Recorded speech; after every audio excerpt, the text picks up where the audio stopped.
Drop, you can't ignore it. I'm transforming now these cars and planes, I'm always boarding. Just out touring down in Charlotte like I play for Hornets.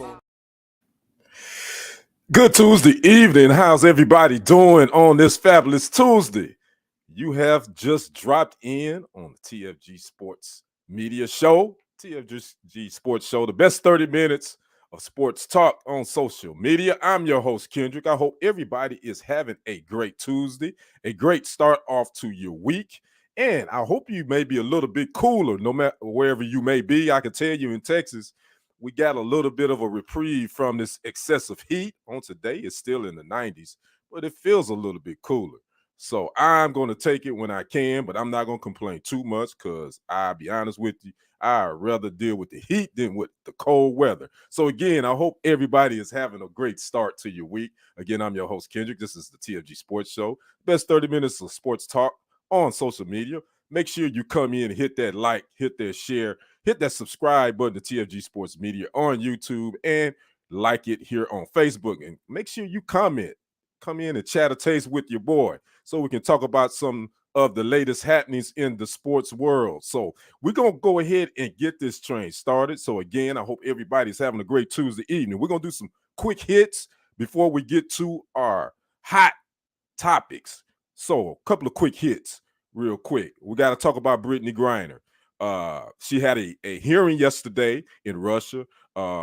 She's going to be detained for 6 more months, and her actual trial is scheduled to begin this Friday in her cannabis possession case. Now, she did appear before a judge yesterday in handcuffs, looking somewhat. I saw some pictures of it, and she was looking a little bit frail, in my opinion. So we don't know what's going on and how they are taking care of her in that Russian prison. But again, her trial is set to start this coming Friday. Now, again, if you don't know, Brittany Griner has been in Russian custody since February because of a stop in the airport, and they found some cannabis and some other oils and stuff in her luggage. She has spent 4 months in jail already. Now, again, like I said, the court has extended her detention another 6 months, and she is facing up to 10 years in prison if convicted on charges of large-scale transportation of drugs. Again, that is Phoenix Mercury's Brittany Griner. So we're hoping that we can get her out of there and bring her home soon. Now, another quick hit. Deshaun Watson, he's actually having his disciplinary hearing actually started today. The judge over that is a former federal judge, Sue L. Robinson, is going to be the one to initiate or dish out his punishment. Now, you know, Deshaun Watson has been embroiled in these cases over the last year, almost year and a half. He's actually settled 20 of the 24 civil lawsuits that have been brought against him. Now, another add-on to this, the Houston Texans has now been named as a defendant as well. That came across yesterday. A civil suit was filed against the Houston Texans because they enabled him to actually have these and provided rooms for Deshaun Watson to bring in these different masseuses and for him to allegedly have mixed inappropriate behavior with them. So the Houston Texans have been listed as a defendant. A suit was filed in one of the Houston federal courts on yesterday. So we're going to keep an eye on that. No judgment has come down yet with Deshaun Watson, but we do know that the disciplinary hearing did start today, and a former federal judge by the name of Sue L. Robinson will be the one to issue out his punishment. Most people are saying looking at the NFL wants to give him at least a year. And that's kind of what I've been hearing. That's kind of what I've been feeling the whole time. Isaiah Harris, thanks for dropping in. Thanks for watching. I hope you're having a good evening. So let's go ahead and jump into our quick hits for a TFG Sports Show. We're going to talk about Manning, quarterback, high school phenom, the number 1 rated quarterback in the 2023 class. Arch Manning on Thursday went on his Twitter and did the hook 'em He is taking his talent to Austin, Texas, and the University of Texas Longhorns. Now, the 6'4", 215-pound senior goes to Isidore Newman School, which is in New Orleans, Louisiana, which is the school that his two uncles and his father attended as well. He is the #1 recruit in the class of 2023. So far in his 3 years at Isidore Newman School, he's thrown for 5,731 yards and 72 touchdowns. Now, he's been highly recruited. He also considered Georgia, Alabama, LSU, Clemson, and Virginia. So the drama has ended. On Thursday, Arch Manning has decided to take his talent to the University of Texas at Austin and the Longhorns. Now, if you don't know who Arch Manning is, he is the son of Cooper Manning, who is the oldest son of Archie Manning, and he is the nephew of Peyton and Eli Manning. So there is that quarterback tree. Started with the grandfather, who's Archie, who played many years for New Orleans. Then his two uncles, Eli and Peyton. Eli played for the New York Giants. His uncle, both of his uncles, won 2 Super Bowls. His uncle Peyton played many years with Indianapolis and then moved to Denver. And his father, Cooper Manning, was a highly touted wide receiver, and he went to Ole Miss, but he ended up having an injury that actually ended his career in college. So he comes from a long line of lineage, especially that quarterback tree. Some of the scouts are saying that he's a lot more athletic than his two uncles were. He has a pretty strong arm, and he's a good runner. A strong arm, very accurate. Again, he has the size. He's a 6'4", 215 pounds. He's a senior, so he's gonna probably put at least 2 more inches on that frame. And I'm sure he's gonna, he get to Austin. They're gonna put some pounds on him. So this is a big get for the Texas. Let's be honest. The Texas Longhorns needed. They have missed. They have whiffed, as they say, on quarterbacks. They have let a lot of good quarterbacks leave the state of Texas. They have missed on a lot. And then Steve Sarkisian, I think he's hit one with this. Now, I'm gonna pump my brakes because, again, you're talking about a high school kid. Even though he comes from a pedigree of quarterbacks, obviously he's going to have a leg up because of the knowledge that he's going to be able to get from his two uncles and his grandfather. You still got to get between the white lines and play. I think he looks like he has the physical tools to do it. But playing under those big lights, that's a whole totally different thing. Now, he's coming from a school that, according to all reports I've read, that the competition level isn't as that.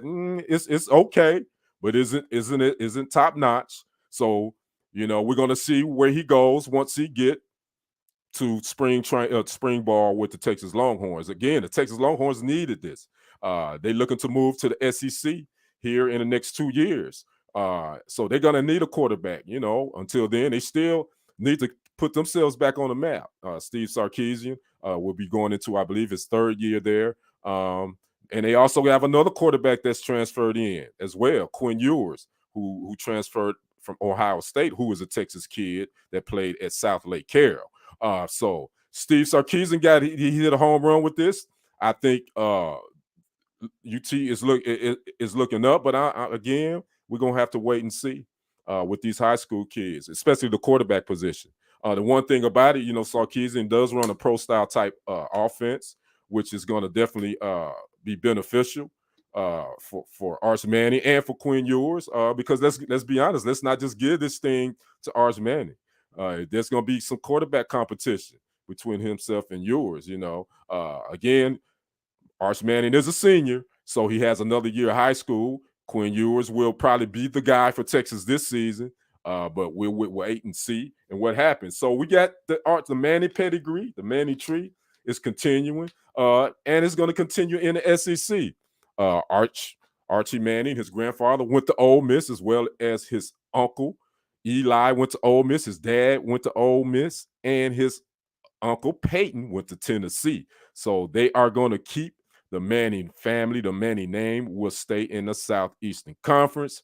I wonder how is Alabama feeling. I wonder is Nick Saban feeling some type of way of losing now, but he still has Bryce Young down there. So I think he's probably Alabama's going to be Alabama. Georgia is going to be Georgia. So we're going to see. But Arch Manning has all the hype. If you haven't read up on him, 247 Sports, they have a lot to say about him. Again, he's the number one recruit out of that class coming out of 2023. What's going on, Charles? Thanks for joining in, my brother. Appreciate you. We're talking about Arch Manning. We're talking about Arch Manning, the number one recruit coming out of high school, out of the class of 2023, who happens to be the grandson of Archie Manning, the nephew of Peyton and Eli, and the son of Cooper Manning. He has made his commitment, and he is headed, taking his talent to the University of Texas at Austin. So we'll see what those Texas Longhorns do. They still got another year before he comes in. Most likely, Quinn Ewers is going to be the guy for this season. And we're going to see if he's going to be able to add to that Manning legend. Will he be the best Manning quarterback out of the family? A lot of people are saying so. They already saying he's the most athletic. He's 6'4", 215 pounds. I think he's gonna put a little bit more weight on him. TFG Sports Media, hook 'em horns. Yeah. So we're gonna see if they can hook him in 2023. But until then, they have the transfer coming out of Ohio State, Quinn Ewers. So we'll see what they do. So let's move on to our next hot take, Mr. Producer.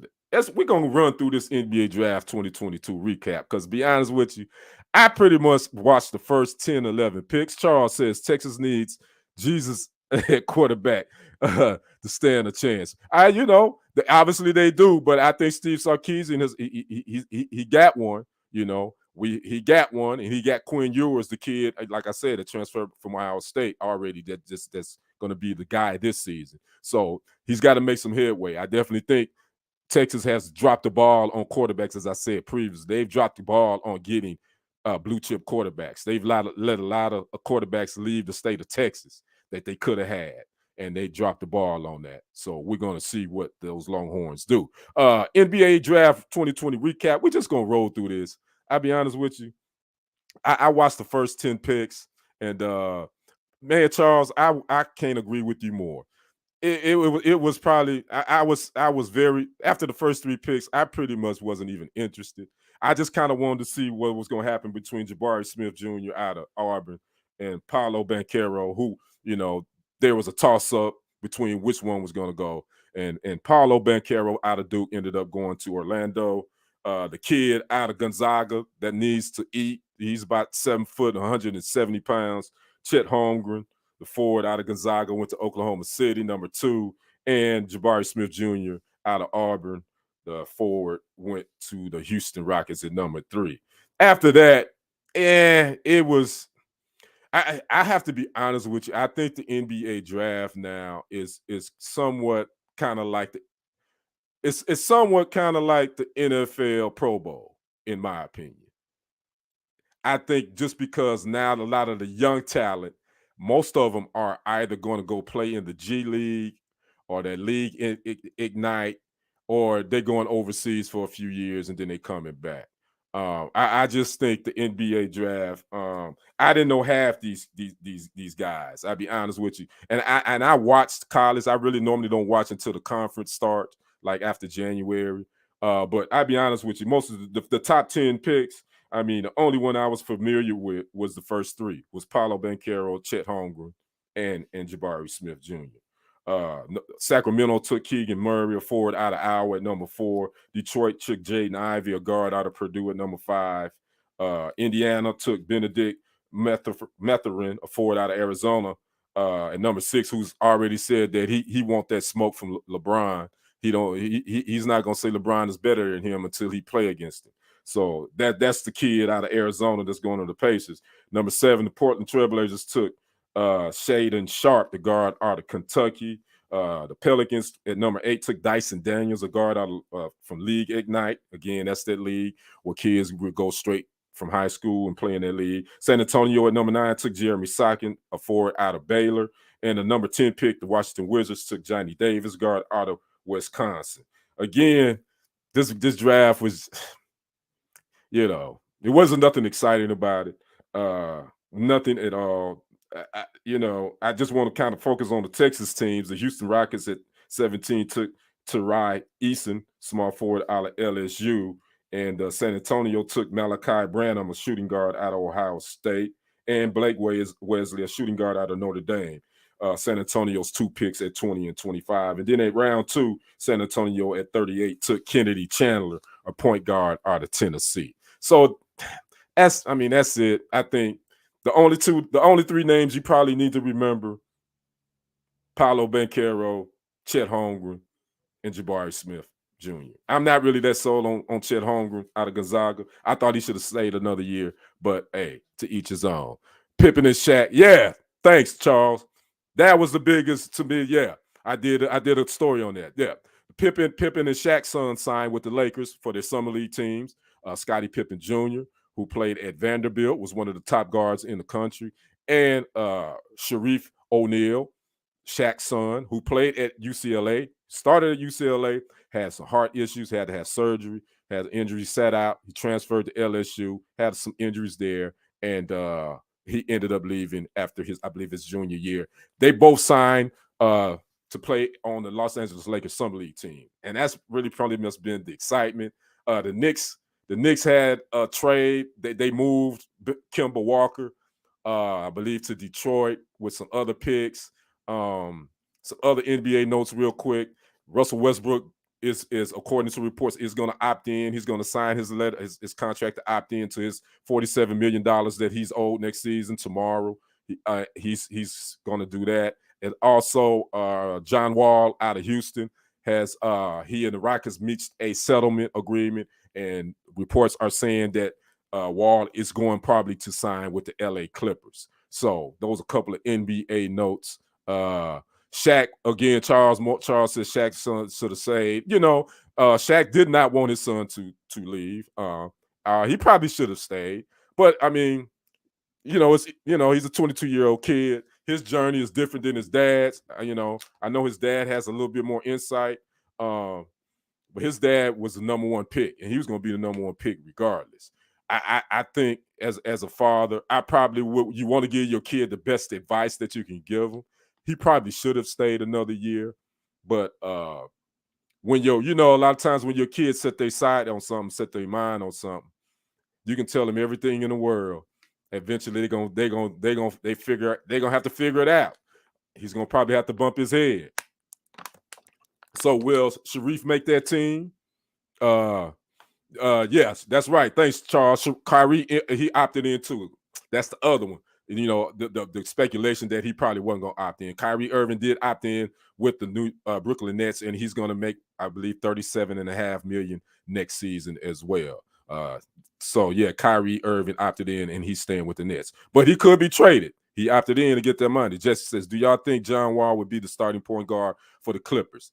I think so. If he signs with the Clippers and it's all arrows are pointing that way, yeah, I think he will be the starting point guard for the Clippers. I think Reggie Jackson will go back and be the 6th man, and I think that's a good role for him. I think Reggie Jackson is really good in that role coming off the bench. He gives you some scoring firepower as like that. Bradley Beal getting that bag. Yeah, Bradley, I think is it looks, from what I've been reading too, Bradley is going to get paid.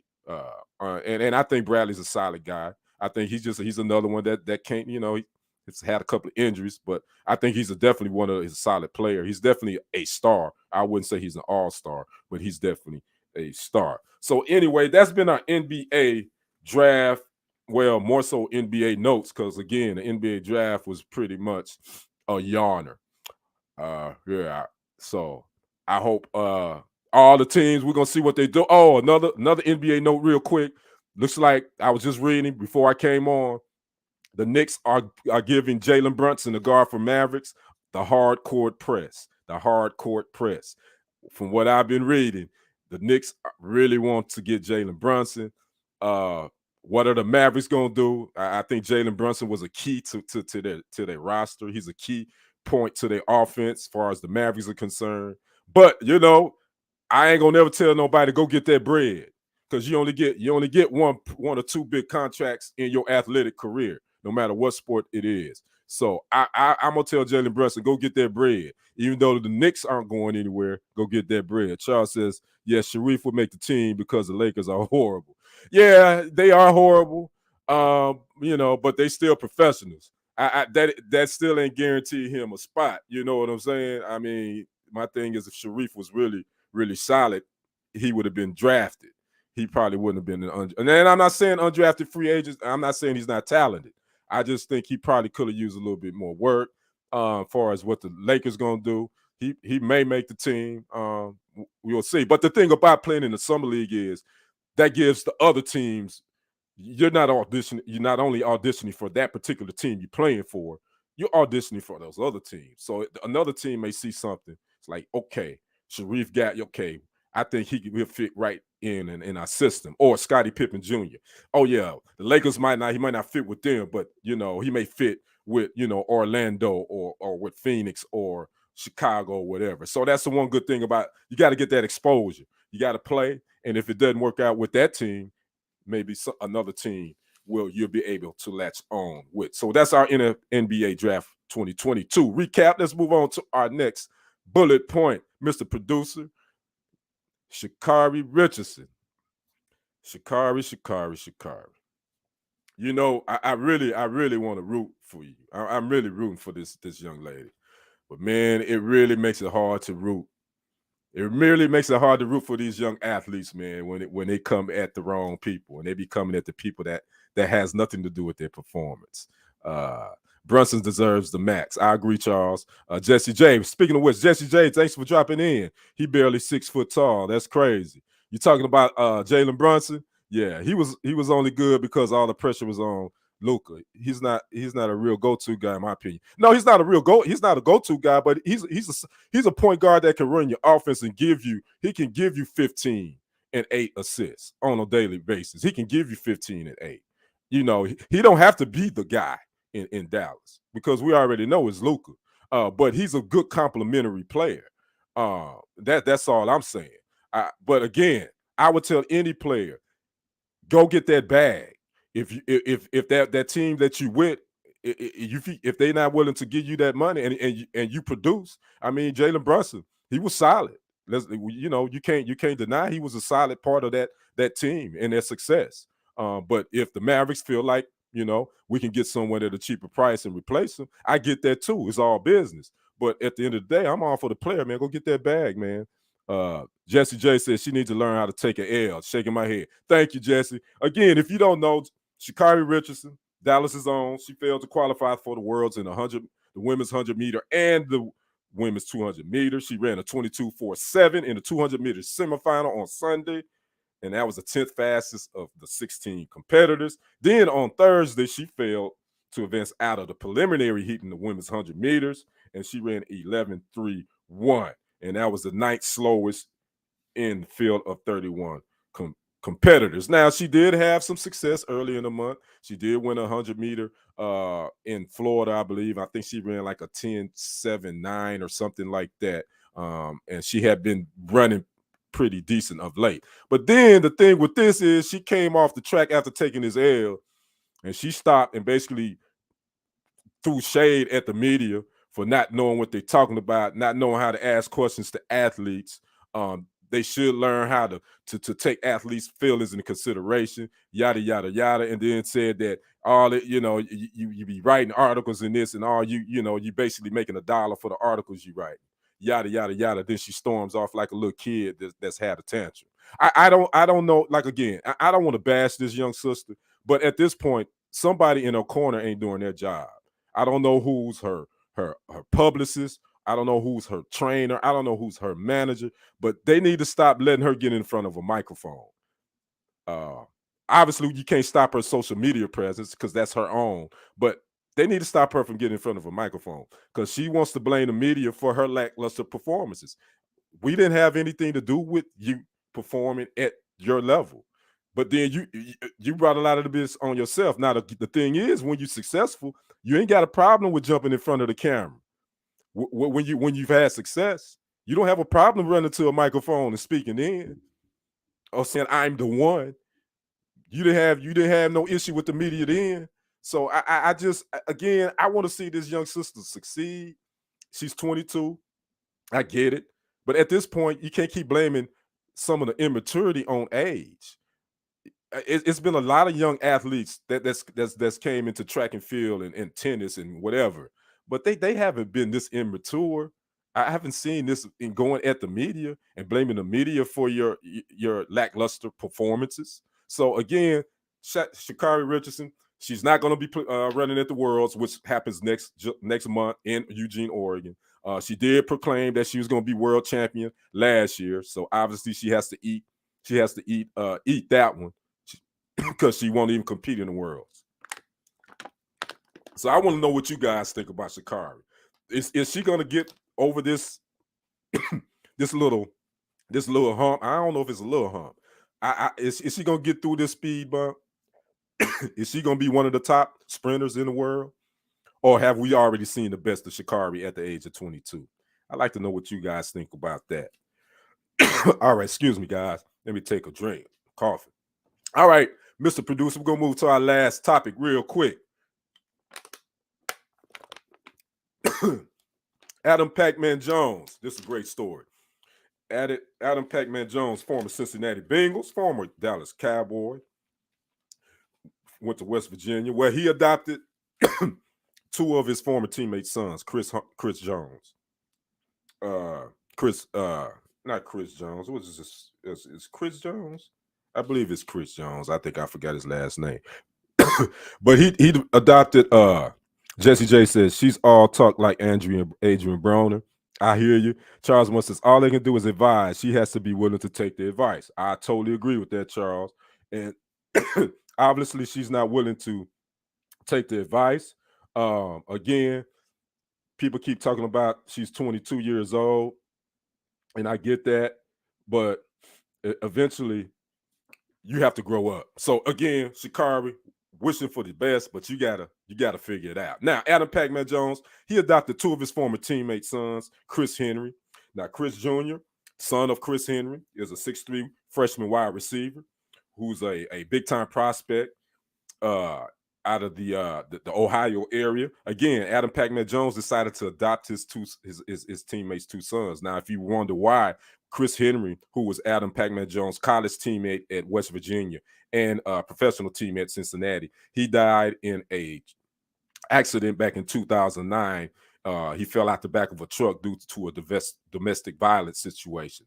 So Adam Pac-Man Jones, when he went on Club Shay Shannon Sharp's podcast, talked about he and Chris Henry's relationship, and he decided to adopt both his sons last year. So I definitely want to give a shout out to Adam Pac-Man Jones on doing that, because that's a big undertaking, and for him to decide to adopt his teammates' two sons, he definitely deserves a lot of props for that. But now Chris Jr., who's 6'3", who looks just like his dad, they talking about he's going to be a pretty good wide receiver. They already talking about his hands and his size and his ability to go get the ball. Now, he's already had offers from 7 different programs: Ohio State, Penn State, West Virginia, just to name a few. And just this past weekend, he and Adam Pac-Man Jones went to the University of Miami, where University of Miami did offer Chris Henry Jr. a scholarship. Yeah, Chris Henry. I figured it out, Charles. Thanks.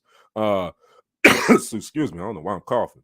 So Adam Pac-Man Jones says that, he just felt that was the right thing to do, to adopt his teammates' sons, because he felt like, these young cats, these young men have a chance to do something great.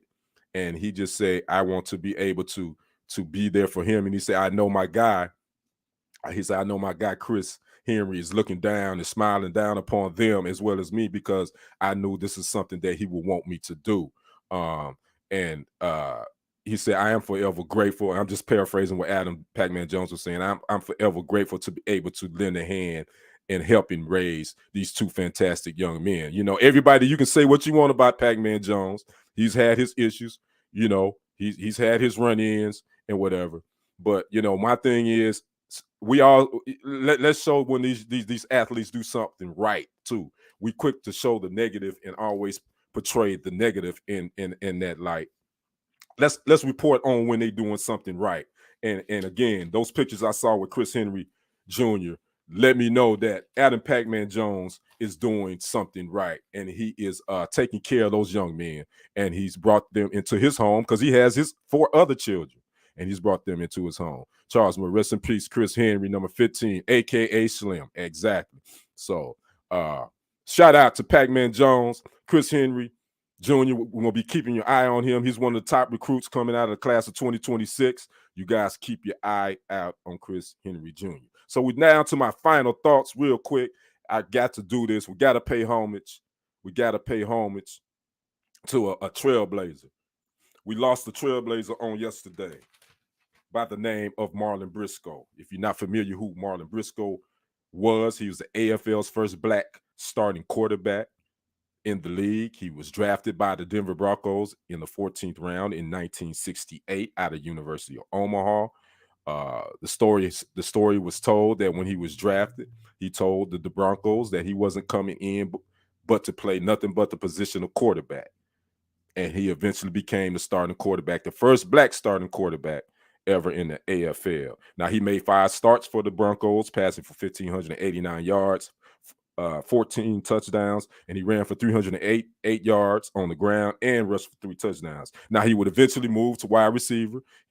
When he moved on to the Bills and the Dolphins, he caught 224 receptions for 3,537 yards and 30 touchdowns in his career. And he is a Super Bowl winner. He was part of the undefeated 1972 Miami Dolphins team that won the Super Bowl, the only undefeated Super Bowl champion. What up, Lamar? Thanks for dropping in. So we're paying homage to Marlon Briscoe, who opened the door for a lot of black quarterbacks.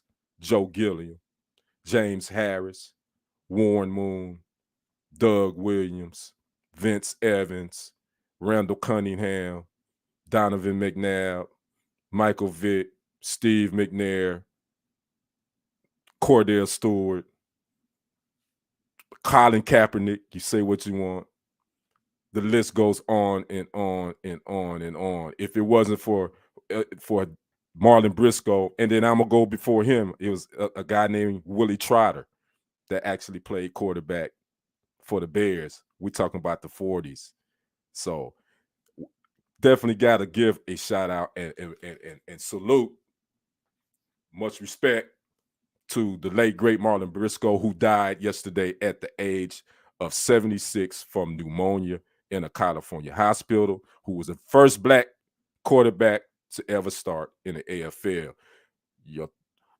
Your history will always forever live in the history books, Mr. Briscoe, and we want to send our condolences out to his family, to the Denver Broncos, to the Buffalo Bills, to the NFL family, and to the AFL family as well. So, again, this has been TFG Sports Show. I want to thank Charles Moore. I want to thank Jesse J. I want to thank Lamar for popping in. I want to thank everybody that will check this out later.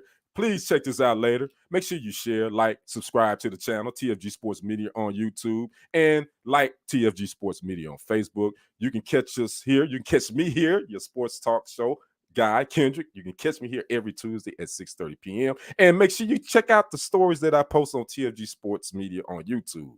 Some stories that you can't see anywhere else but on TFG Sports Media. So I hope you check it out. I hope you subscribe. I hope you share it with all your family and friends and on your social media platforms. Again, and enjoyed it. I hope you guys have a great Tuesday night. Until next Tuesday at 6:30.